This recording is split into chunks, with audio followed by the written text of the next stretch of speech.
So here's the thing about Nigeria. It's a country that's somehow living in two completely different digital futures at the exact same time.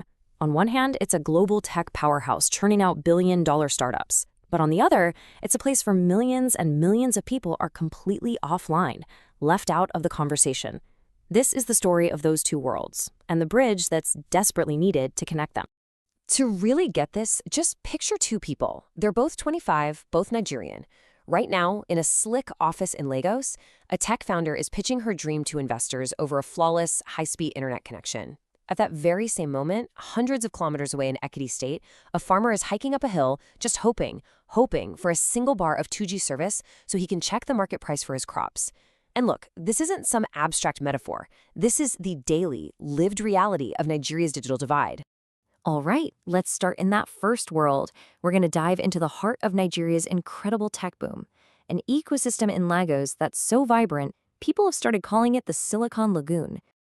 To get a sense of the sheer scale of what's happening, just look at this number. In 2022 alone, Nigerian startups raked in over $1.2 billion in venture capital. That is more than any other country on the entire continent. So yeah, we're not talking about some small niche scene here. This is a serious, globally significant economic engine. So you're probably asking, how did this happen? Well, it's basically a perfect storm. First, you have one of the youngest populations in the world. The median age is just 18, and they are incredibly tech-savvy. They grew up mobile first, completely skipping the whole desktop computer phase. Combine that with massive, real-world problems in things like finance and logistics, and you've created these huge market opportunities just waiting for someone to solve them. You add in a deeply connected global diaspora and a few mega success stories, and what you get is this amazing, self-reinforcing cycle of innovation. It just keeps feeding itself.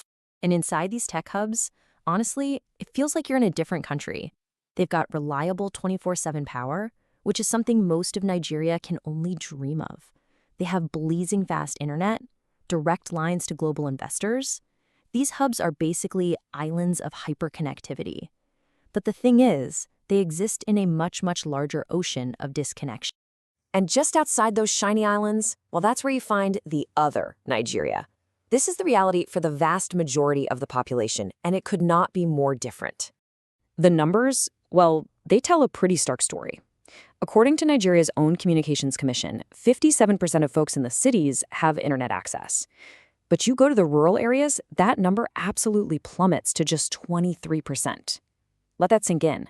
That means more than 3/4 of rural Nigerians are completely, totally offline. Statistics are one thing, right?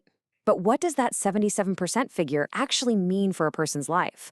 What are the real human consequences of being on the wrong side of that digital line every single day? Well, it looks like this. It looks like a student who can't get the materials they need to study.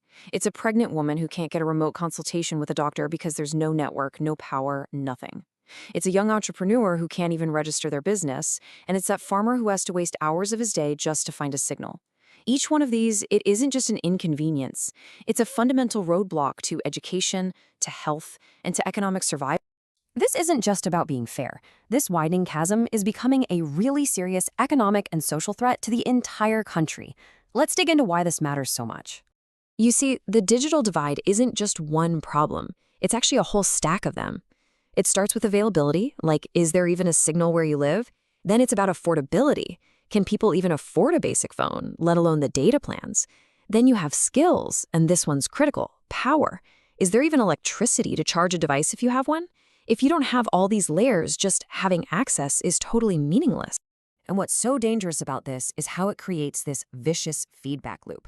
The money flows to the cities where the infrastructure is already good. This, of course, pulls all the talented, bright young people out of rural areas. And then the policies and the new tech, they're designed by city dwellers for city problems. And the result? The gap just gets wider and wider and reinforces itself over time. That hill our farmer has to climb, it just keeps getting steeper. And this right here is the bottom line. You simply cannot reach your full potential as a country when so many of your people are left behind. This isn't just an issue of fairness.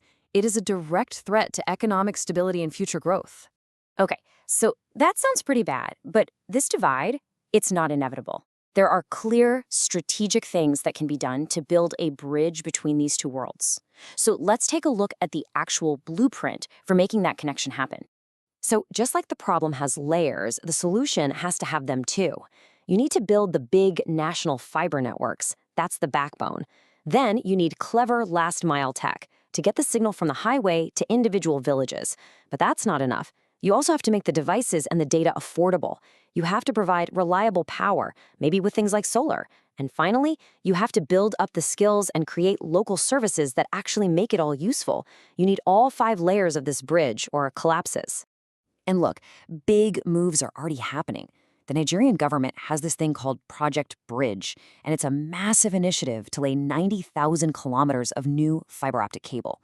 This is that foundational first layer of the bridge we were just talking about. It's the National Data Superhighway. But, and this is so important, technology itself is not a magic bullet. It's how you use it that matters. The solutions have to be built for the reality on the ground. That means using simple tools that work on the most basic phones. It means designing apps that can function offline when the connection is spotty.